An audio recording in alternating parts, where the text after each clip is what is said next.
And we're back once again, only on It Is Last Call. Last Call with the alcohol, only on It Is the Last Call YouTube channel. Now, joining me here on location, he's getting ready for his big fight upcoming on August 21st on UFC on ESPN 29.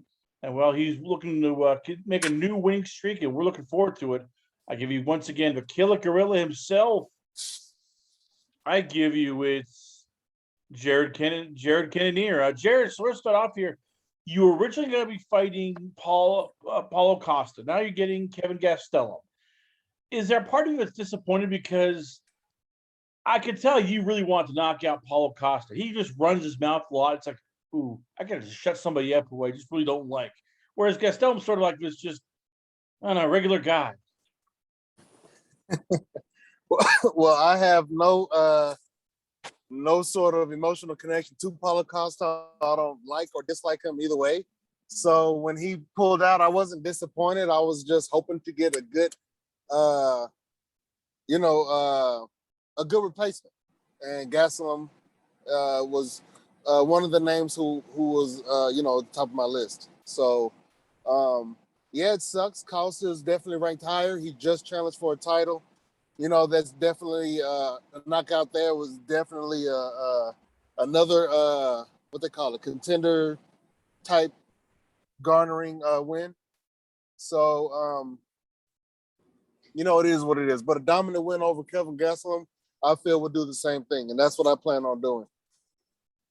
Now, before I let my co-host take over, Casca Akashoa, who has been doing a lot of research, break it down for us here. Like, what makes Kelvin Gastelum an effective fighter? Like, when you and your team see him, like, what does he do that makes him a good fighter so that you would take him seriously?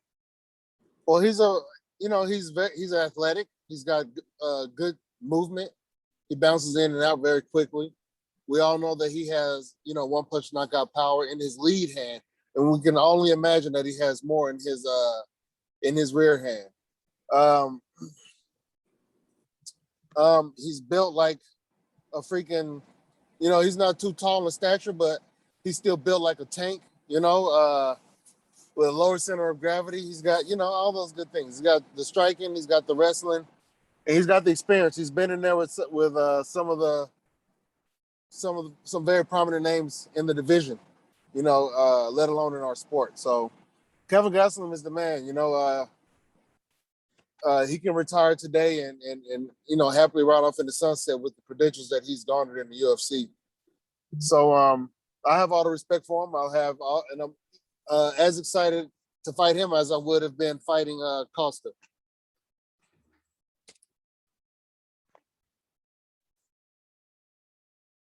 Well, I think that's pretty great. Well, it's always interesting to understand like the mindset, I think, when someone else looks at their opponent or future opponent in that regard. I mean, really, it's sizing them up. Well, it's kind of funny because before I was offered to fight him, when I look at him as a fan. And that's pretty much the same with a lot of different guys who I've fought in the past. But when I look at him now and I look at him as a competitor, you're absolutely right. It's completely different. The way I size him up, the way I approach him, the way I even just think of him as a person, it's different, So he's prey now, I can't give him all the respect and all this stuff. I'm aware that, he has antlers and he can gore me if he needs to. He's strong and he can kick me and all that good stuff. But I got that too. I got horns, I got power, I got hooves, I got claws, I got fangs, I got talons. All that stuff, So anything you can think of as on those scary animals, I got that. Well, it's interesting. Do you ever try to think of yourself? I mean, it's different. The things you need to work on. Obviously, the people that you train with tell you, okay, we need to work on this. Do you ever try to look at yourself through other people's eyes and be like, I wonder how they perceive me? Absolutely. Like when they see me as a fighter. I absolutely do. Teammates, coaches, predominantly, of course, because I have more access to their minds. But watching videos, interviews of even guys and the coaches, that whenever they've mentioned my name, which isn't too often, I'm not a big name in everybody's mouth or anything like that. But I absolutely do try to do that. I think it's good to try to have multiple perspectives, especially when analyzing myself. So if I can have all the outside perspectives and take that in the critical manner, all the more better. You know, the more eyes, the more minds thinking about how I can be a better fighter. That's great. I completely agree with you. It's the same thing whether you're a performer, an athlete, and things of that nature. What do you think you take home with you? Like, what do you think the consensus is? Because I believe, depending upon anyone's career, it's all about timing as well. And I hear that from different athletes. Everybody's career is different. Everybody's talent is different, depending upon what you work upon. And what's meant for you is meant for you. Obviously you have to strive for it. Don't get me wrong. Yep. Some things don't just come to you on a silver platter per se. But with that in mind, what do you think with your goals and everything? Because like you were saying, your name isn't on everyone's mouth, but it doesn't mean it won't happen yet. Right? Not Absolutely. yet. Yeah. Because when I get the belt, everybody's going to want it. Exactly. Or at least I believe they want it. Or my ego's theory could be true, that they just scared of me. They ain't going to say my name. And when I become champion, you won't hear too many people vying for the title. Who knows? That's the fantastic thoughts that I have going on in my head. But realistically speaking, especially when I get the belt, these guys are going to have to come and get me, I'm not out here running my mouth calling out people's names either. I'm not out here flexing on the internet, rubbing people the wrong way or doing anything like that. So I haven't really garnered the attention, which is mostly, to be honest, in our line of work is mostly negative. Unless you do something, you can easily get everybody's attention when you do something negative. If I play the heel, or if I say something about somebody's country or family or something like that, very rarely do we give the flowers to those who do, the good things in the sport. Only time we really do that is when they do something like outstanding, something fantastical. We don't give it to the common good. So I think we need to look at that more as well, because one leads to the other. You can't step from a world full of shit to having, Jesus Christ step out and, do the thing. That's just not reality right there. You know what I'm saying? We all have to contribute to that sort of collective mindset and make that shit happen. But here's what's interesting. Yeah, go ahead, finish. I was trying to relate that back to fighting, but I kind of lost track of my thought. Well, let me jump in quickly because I wanted to bring up something I was impressed with, the Robert Whittaker fight. You lost, but you fought with a broken arm, and people don't understand. After, I'm guessing, the second, third round, you can feel that pain because you're sitting in between rounds. The adrenaline dump sometimes wears off, and it's like just, oh my God, it's like a knife getting shoved right into your arm, twisting and turning. How do you fight all 5 rounds, not just go, look, I can't do this. I can't feel my friggin' arm. It just hurts or it's numb. Like, what made you keep fighting after like the third, the fourth, the fifth round, and it's just bad?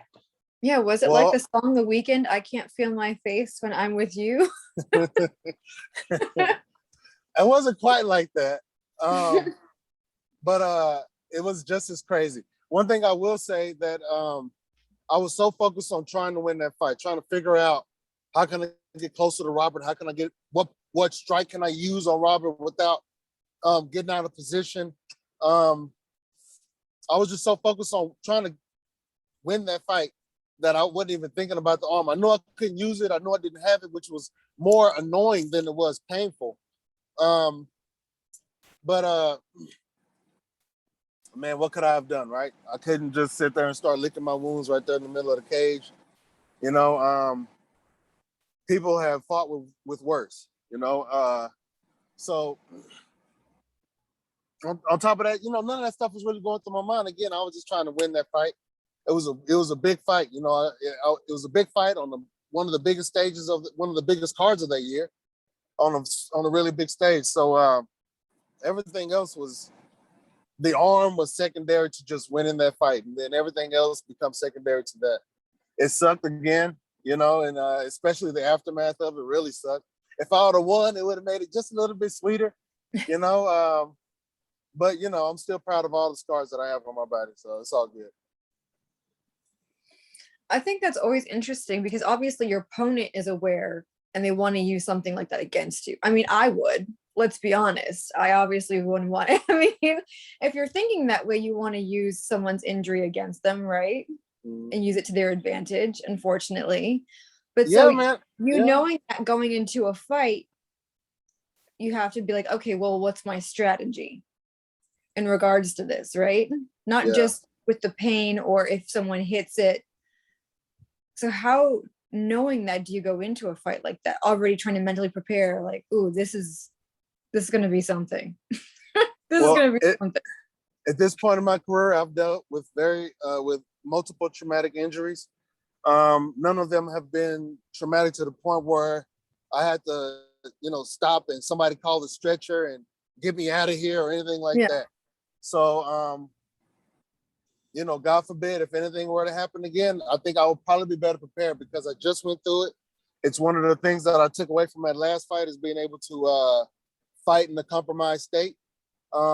It's definitely not something that I practice because I don't want to really put too much attention into that. But it's not something that will be novel to me again. So I think if God forbid, if it were to happen again, I think I'll be able to perform a little bit better. Now going into my next competition after, you know, the whole thing, I have 100% faith in the surgeon and in my physical therapist and in the training that I've done here at the MMA lab. I know I'm smart enough to know that, hey, my arm is good to go. But, you know, the doctors, the professionals, the guys with the degrees and stuff have also assured me that I'm good to go.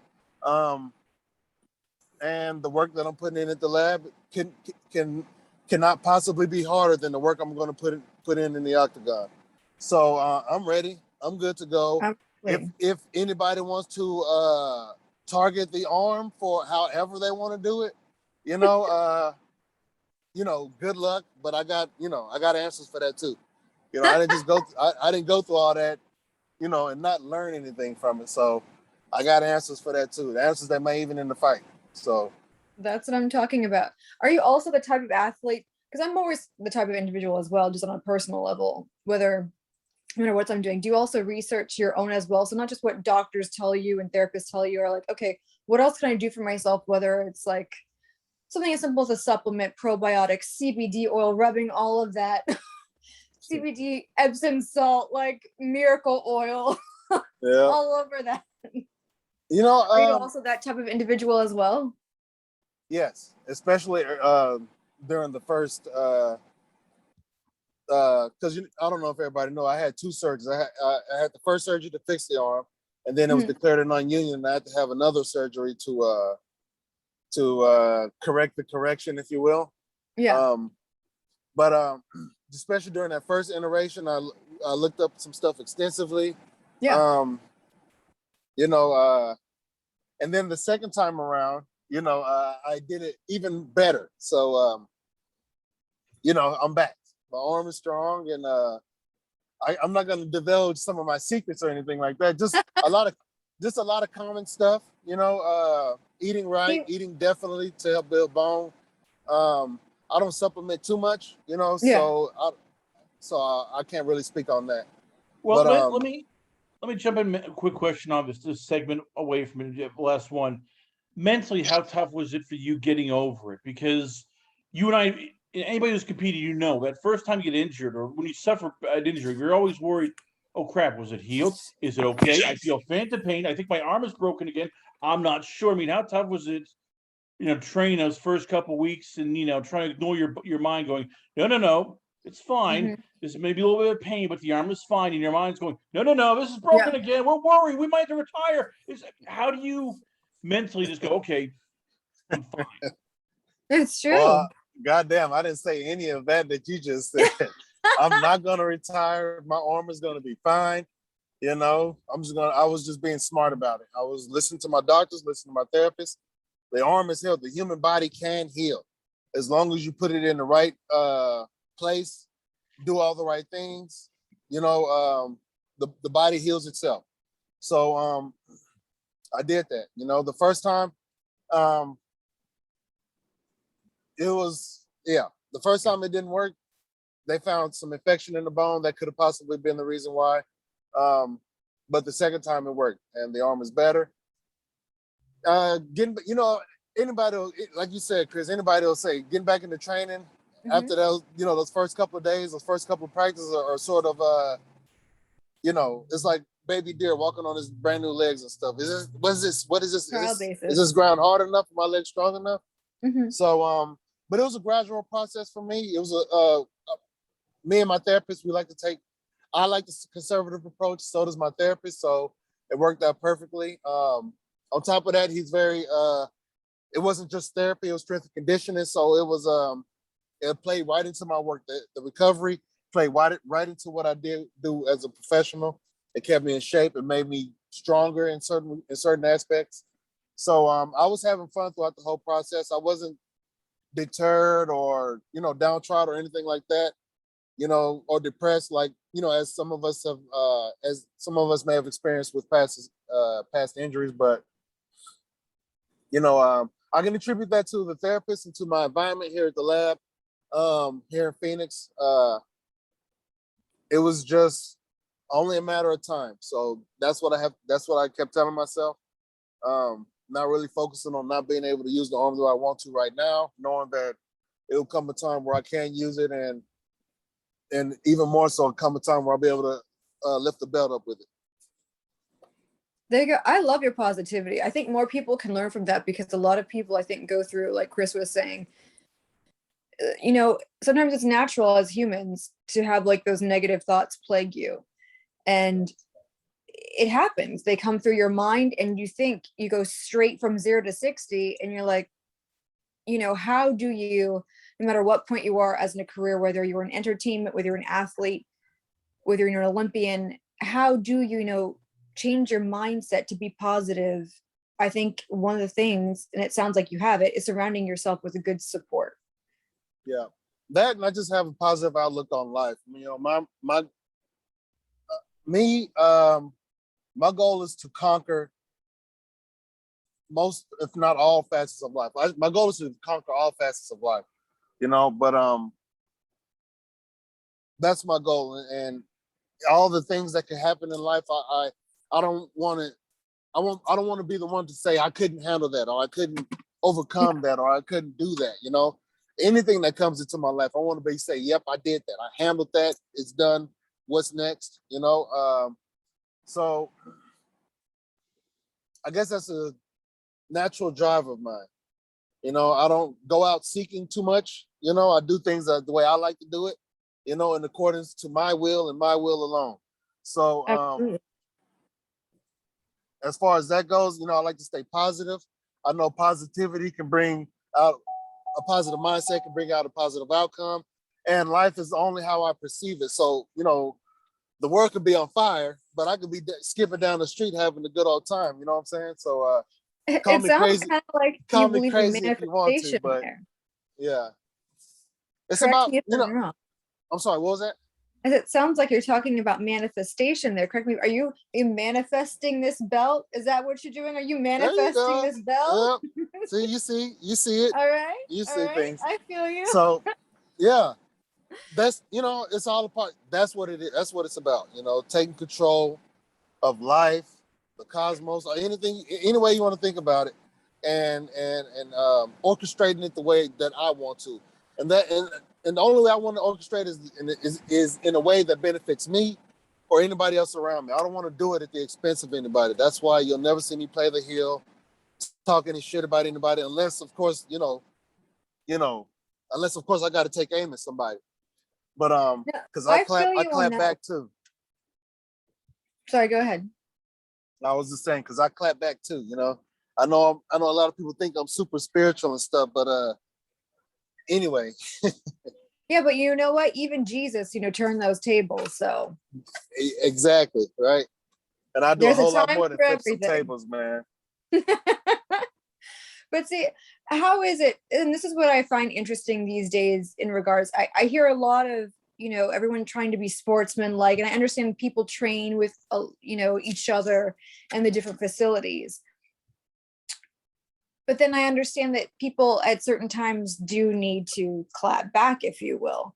So how do you go from one thing to the other in certain arenas? So I do feel like there needs to be a certain line of sportsmanship, but I do feel that in some ways you do need that kind of good camaraderie, but there also needs to be a little bit of tension because it is a fight. So how do you feel like there needs to be that good balance of, I mean, nothing too crazy, but you do need that good tension to kind of brew up a good fight. I mean, I love it. I mean, you know what I mean? I'm not gonna lie, I do. Yeah, for me, everything outside of fisticuffs is extra, and anything extra requires energy. Now, where is that energy That's coming true. from? And if it has to come from me, then it's going to be very particular. You know, I don't like throwing my energy away. That's why people don't see me post a lot on the Instagram and shit. I don't like just throwing my energy away to something that's not going to give anything back, especially to somebody to giving my energy to something that's not going to make any use of it. You know what I'm saying? Yeah. So like confidence, like good old fashioned like confidence. yeah, and that's all I need. You know what I'm saying? I already have an opponent. That's opposition enough. I don't need any other trash talk or any, trying to hurt feelings and stuff. To be honest, that's immature to me.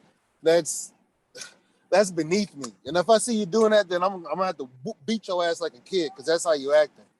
I like it. I don't need your mama jokes. Mm-mm. Yeah, you know what I'm saying? unless it's a good joke. I like a good joke. It's true, right? Laugh, like sometimes I hear things and I'm like, okay, that wouldn't make me upset. I would probably just start laughing. Like, come on, man. If you can talk some shit to me and make me laugh, man, I can have a good time. I'll laugh at myself. Right? It's like, okay, I'm sorry. I think that was just too good. I can't get mad at you for that. Yeah. I got last question. Let me jump in. Oh, sure, go ahead, Chris. We're almost unfortunately out of time. So last question for me, then I'll let Casca end the thing. It's been debated what's been going on with social media, Twitter, how to get ahead and all that. Stephen Thompson has said, hey, Colby Covington gets unfair treatment because he just basically says whatever he wants, and well, UFC rewards that. Does it bother you? I mean, does it ever bother you that it's like, okay, if you're an asshole, you basically get ahead? I mean, Paulo Costa, talked his way into a title fight. Israel Adesanya seems to do everything from dry hump his opponent to moon people. Well, he gets, the bigger perks. Colby Covington, Chael Sonnen, Conor McGregor. You can't do that, unfortunately. I mean, you're a father of 3 kids. I'm guessing your wife would be going, what the hell is wrong with you? Does it bother you that, most fighters live by a different code, and the ones who don't, they get rewarded for being basically a-holes? Sorry. Kind of fumbled there. Wow. Well, there's a reason why they call it the gift of gab, right? Mm-hmm. So, if you can talk the talk, and anybody in the UFC can apparently walk the walk, you know what I'm saying? Sure, I guess reward them to a certain extent, but there has to be boundaries, right? I feel like it's still a martial arts. I know it's a sport, but you know what I'm saying? We ain't got to prostitute ourselves to the extent that, these, I ain't gonna mention no names, but some prominent people in our society have done, and really done some anyway. No, I feel you. I know where you're going with this, so I feel you. So me in particular, I'm very I hold myself accountable for a lot of the things that I do. Not only that, but everybody else is watching me, holding me accountable. My wife, my children, my mama, my daddy, my brothers, my cousins. You know what I'm saying? Anybody who I've ever had experience with, you know what I'm saying? My classmates, my teammates, they're all watching me, and they're either trying to see something that, oh man, that's cool. I would like to have done that, or maybe I can do something like that. Or, oh man, that's bad. I would never do anything like that. You know what I'm saying? Everybody's looking for inspiration, and me being in the position I am, everybody's looking at me. So, oh man, I forgot the point I was trying to make again. What was the question again? Well, Does I it think bother he's you trying that, to say, that this company, basically combat sports, the more you act like an a-hole, the more they push you. And for a guy like yourself who has, as you said, mother, father, cousins, brothers, and especially 3 young kids. Yeah. On top of that, I'm not here to join the circus. I'm not, I'm not one of the animals. I ain't trying to be one of those things. You know what I'm saying? I ain't no clown. I ain't no jester. I ain't gonna sit here and act especially for money, man. Don't even get me started on actual fiat money. So no, I ain't finna do all that for money. I'll do what I enjoy doing, and then the money will come to me. And I love fighting. I love training. I love flying to Vegas, to Abu Dhabi. I love doing all that stuff to go and fight, to go and train, to get some free clothes, and you know what I'm saying, 2 checks. That's what I love doing. And then again, law of attraction, the money will come. So here I am, ranked number 3 in the world, on the cusp of getting yet again, on the cusp of being at the doorstep of another title. And I'm gonna tell y'all the same way I tell myself, that title will be mine. It's only a matter of time that I'm gonna be able to lift that title up with this left hand and just fight, man. I just want to fight people and continue to do that for as long as possible, and then teach afterwards. And I agree. And just to piggyback really quickly off of what Chris was saying, in regards to that, I think that because of how their behavior is, they're given a platform. And the difference in regards to your behavior, I think that not that you guys are per se quiet, it's just because it seems like that you're quiet, because it's not as loud or boisterous or obnoxious or ostentatious per se. But I think that you guys can create your own brand in regards to that. You guys can create your own slogans, your own platform. And I think that you guys can create a whole identity in regards to that and start selling it that way. You know what I mean? And I think you guys should do that on your own, because I think I hear, multiple athletes that are similar to you who believe in positivity and behavior that way. And I think that you should sell that to the public. I think you absolutely should make your own slogans, positivity, and what you believe in and how you behave. And we're all human. We all mess up. We all make mistakes. So why don't you market that as you, and that's your brand? That's awesome. I really like that idea. Make that your platform so that you can stand well as an individual, and so that people can see you just as much as they see them. I like that. That's awesome. That could be like the topic of a podcast where I invite other fighters or training partners in who align with the shit that I align with, or maybe if they don't align, we can even talk about our differences. Wearing your own hats. You have your own slogan. And if you're ranked in the world and you want that belt, then your fans are going to be like saying your own slogan, or they're going to want your own merch, right? I mean, that's how we do it in this world. That's how we show ourselves. That's how we create what we want in this world, right? Yeah, you're absolutely right about that. Food for thought. Yes. That's a big plate of food. That's like steak and potatoes. Unfortunately, we got to wrap this up because we're almost out of time. So once again, you'll be fighting. It's on August 21st, ESPN 20, UFC on ESPN 29. I give the man who is, as I said, he wants to start another winning streak and get to that damn title, this time win it. I give you the Killa Gorilla himself. I give you Jared Cannonier. Jared, before we let you go, where can fans check you out at? Where is the Twitter page, Instagram, the website? Where can fans hit you up at? I am on primarily Instagram, but I don't really do much on there. But what's my thing? At Killa Gorilla MMA on Instagram and Twitter. So you guys can give me a follow there. And I post a lot more during fight week, which is coming up here in about a week or two. So you guys will be seeing some content out of me in the near future. And a few things here and there. So keep your eyes open.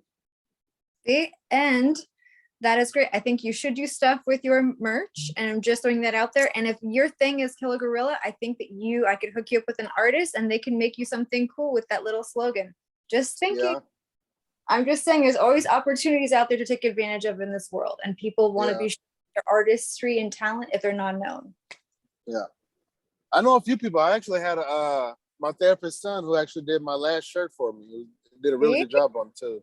There you go. So, yep, I'm working with him and another guy here locally, and I might hit you up too to see what sort of work your artist guy does. Absolutely, he is amazing. a few. Yeah, thank you. You're Jared welcome. Cannonier, ladies and gentlemen. Once again, we are always on a pleasure to have on the show. We come back.